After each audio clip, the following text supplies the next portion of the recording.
हम्दुस्सलात निहायती वाजिबुल एहतराम हज़रात उलमाए किराम,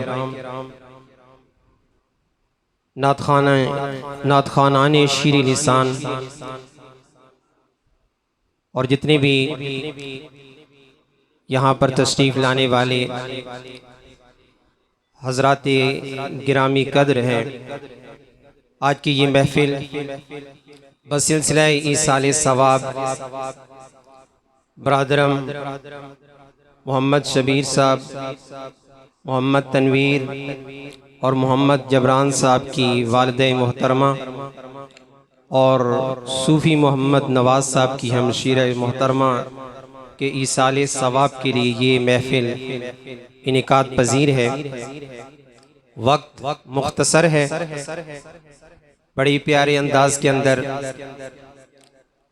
सना खाना ने शीर लिसान ने अपनी हाज़िरी पेश फरमाई और हमारे आज की इस महफिल के अंदर जितने भी अहबाब तशरीफ़ लाए हैं उन सब से गुजारिश है कि आज की महफिल में जब वो तशरीफ़ लाए तो उनके आने का एक मकसद था और वो मकसद क्या था कि हम इस महफिल में जाएंगे और जाकर कुछ न कुछ ईसाल करेंगे, उस मरहुमा मगफूरा की रूह को कुछ न कुछ ईसाल करके जाएंगे। मुख्तसर से वक्त के लिए मैं इसी मौजू पर चंद मारूज़ात गोश गुजार करूँगा। आप से मेरी गुजारिश है थोड़ा सा आगे तशरीफ़ ले आएँ। बाहर से जो भी हजरात तशरीफ़ लाते हैं उनके लिए मुश्किल होती है। इस तरफ से भी थोड़ा थोड़ा आगे तशरीफ़ ले आएँ, थोड़ा आगे तशरीफ़ ले आएँ ताकि एक महफिल जम जाए। मुख्तसर वक्त के लिए मैं 20 से 25 मिनट हाज़िरी अपनी लगवाऊंगा और उसके बाद आपसे इजाज़त चाहूँगा। लेकिन उस जितना भी वक्त हम यहाँ बैठें कुछ ना कुछ हम यहाँ से लेकर जाएँ। सामने मोहतरम माँ की शान के हवाले से आज की इस महफिल का इनेकाद होना हमें इस चीज की तरफ हमारी रहनुमाई करता है, जैसे कि अल्लाह रब्बुल इज़्ज़त ने फरमाया 5 मकामात पर अगर हम कुरान को पढ़ें ना, तवज्जो मेरी तरफ, अगर हम कुरान को पढ़ें तो 5 मकामात पर अल्लाह रब्बुल इज़्ज़त ने अपनी इबादत के बाद वालिदैन के साथ हुस्न सलूक करने का हुक्म दिया है। सबसे पहले बनी इसराइल में फरमाया वक़दा रब्बुका अल्ला ताबुदू इल्ला इय्याहु व बिल वालिदैनि इहसाना। तुम्हारे रब ने यह फैसला फरमा दिया है कि तुम उसके सिवा किसी की इबादत ना करो और वालिदैन के साथ हुस्न सलूक करो। अपनी इबादत का हुक्म देने के बाद, अपने साथ अपनी तौहीद का हुक्म देने के बाद अल्लाह रब्बुल इज़्ज़त ने किसका हुक्म दिया? अपने वालिदैन के साथ हुस्न सलूक करने का हुक्म दिया। और सूरह लुक़मान के अंदर फरमाया ववस्सैनल इंसान बिवालिदैहि, हमने तुम्हें वालिदैन के बारे में ये वसीयत की है कि तुम उनके साथ हुस्न सलूक करो। क्यों? क्या सिर्फ वालिद के साथ या सिर्फ वालिदा के साथ या दोनों के साथ बराबरी का सलूक रखा जाए हुस्न सलूक के बारे में? जैसे एक साहबी नबी करीम सल्लल्लाहु अलैहि वसल्लम की बारगाह में हाजिर हुए, अर्ज करने लगे या रसूलुल्लाह सल्लल्लाहु अलैहि वसल्लम, मैं एक मसला पूछना चाहता हूँ, मेरे हुस्न सलूक का सबसे ज्यादा हकदार कौन है?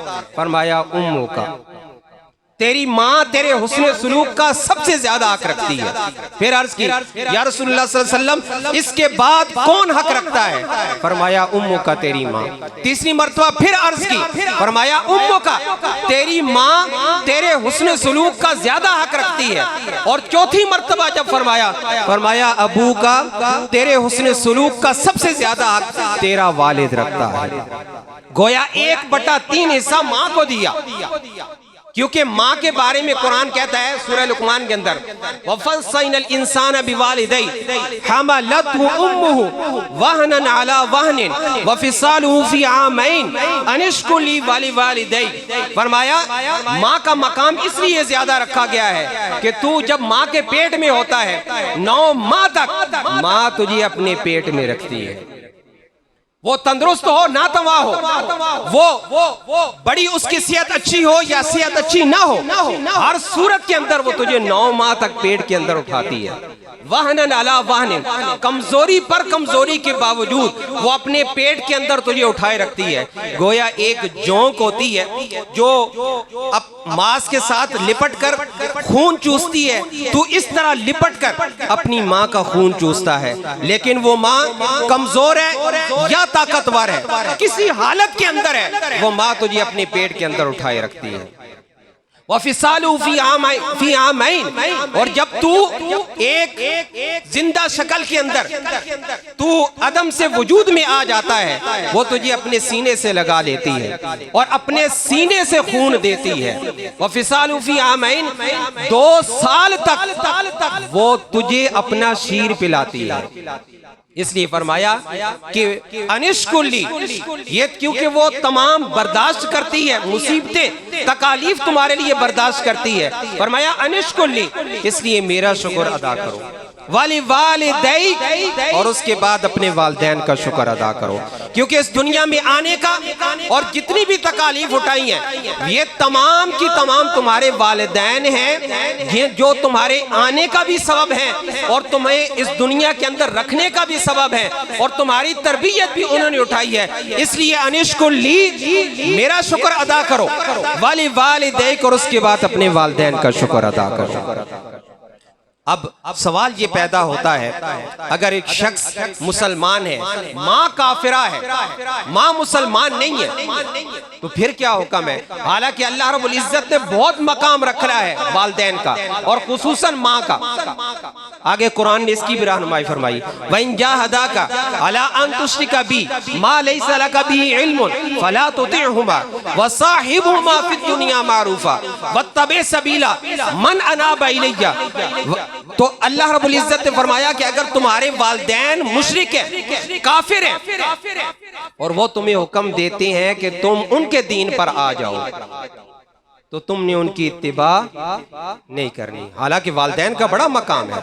हजरत साद बिन अबी वक्कास रज़ियल्लाहु ताला अन्हु के बारे में आता है, आप मुसलमान हो गए, माँ अभी काफिरा है, माँ ईमान नहीं लाई। वालदा को पता चल गया कि साद ईमान ले आया है और उसने मुसलमानों के नबी पर उसका कलमा पढ़कर ईमान ले आया है। अब वालिदा जो है साद को बुलाया, फरमाया ऐ साद, मैंने सुना है कि तू मुसलमानों के नबी पर ईमान ले आया है और अपना दीन तूने छोड़ दिया है।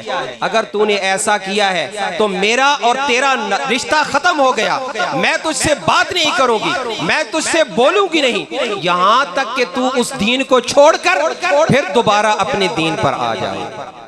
हजरत साद बिन अबी वक्कास रज़ियल्लाहु ताला अन्हु, एक तरफ वालिदा है और दूसरी तरफ ईमान है, एक तरफ वालिदा है और दूसरी तरफ नबी मुकर्रम सल्लल्लाहु अलैहि वसल्लम की जात है, एक तरफ वालिदा है, दूसरी तरफ रब्बे कायनात की जात है जिस पर ईमान लेकर आए हैं। बड़ा मुश्किल फैसला था, बड़ा मुश्किल मरहला था।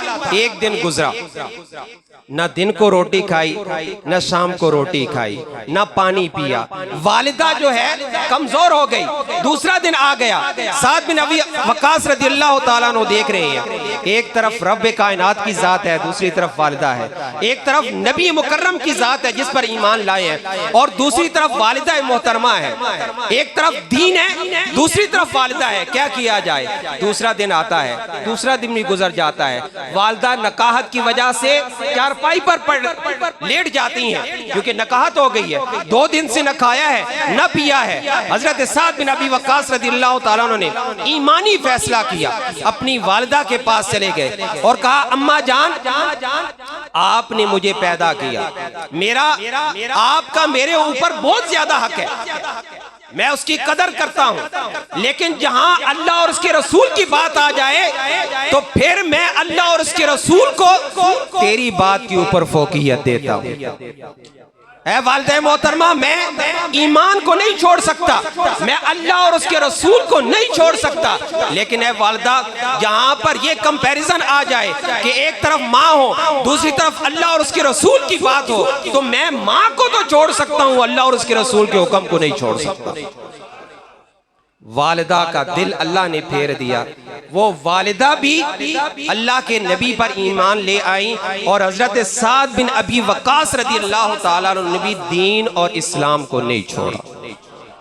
वइन जाहदाका अला अन तुश्रिका बी मा लैसा लका बिही इल्म, ऐसी बात की तरफ तुम्हारी रहनुमाई करें कि जिसका तुम्हें पता ही नहीं है, वो शिर्क की तरफ तुम्हें बुलाएं, फला तुतिउमा, इस सूरत में तुमने उनकी इत्तिबा नहीं करनी। लेकिन देखे ना कुरान, देखे ना इस्लाम दीन फितरत है, ये दीन इस्लाम दीन फितरत है। अल्लाह के नबी सल्लल्लाहु अलैहि वसल्लम ने फरमाया कुल्लु मौलूदिन यूलदु अलल फितरा फअबवाहु युमज्जिसानिही औ युनस्सिरानिही औ युहव्विदानिही औ कमा क़ाल नबी सल्लल्लाहु अलैहि वसल्लम।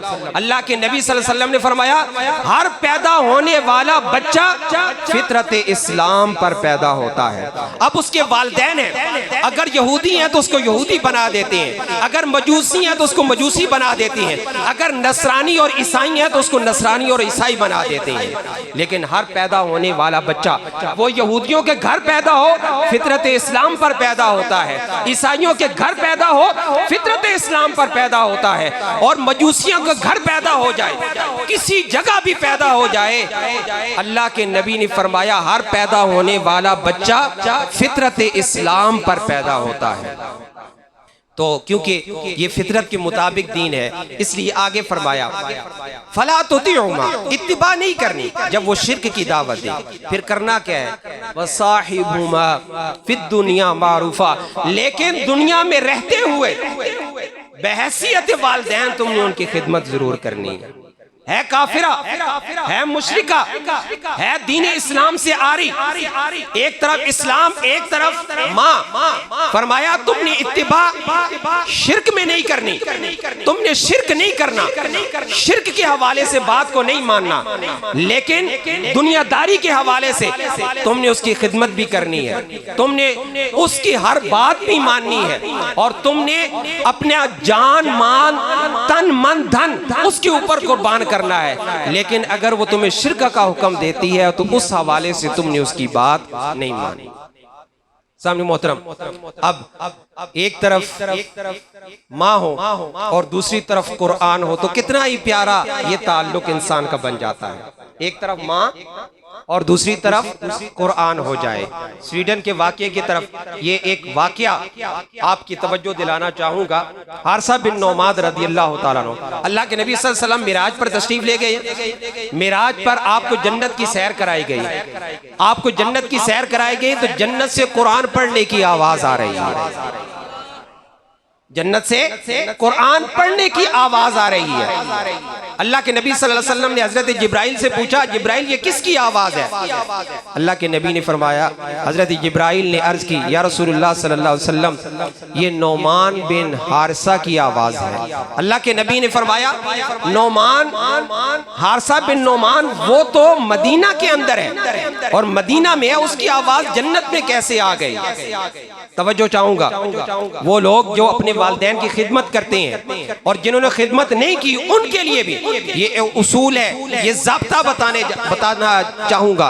फरमाया हजरत जिब्राइल अलैहिस्सलाम ने कि हारसा बैठा हुआ तो मदीना के अंदर है, लेकिन दुनिया में रहते हुए, मदीना के अंदर रहते हुए हजरत हारसा बिन नौमान ने अपनी माँ की इतनी खिदमत की है कि जब जन्नत के अंदर तमाम फरिश्ते इकट्ठे होते हैं, तमाम जितने भी जन्नती और फरिश्ते इकट्ठे हो जाते हैं, अल्लाह की तरफ से हुक्म हो जाता है कि मदीना के अंदर बैठकर नौमान बिन हारसा जब भी कुरान पढ़े तो तमाम जन्नतियों को सुना दो, क्योंकि उसने अपने वालिदैन की इतनी खिदमत की है कि अल्लाह ने उसको सिला ये दिया है कि मदीना में बैठकर हारसा जब कुरान पढ़े तो उसकी आवाज जन्नत में जन्नतियों को सुना दी जाए।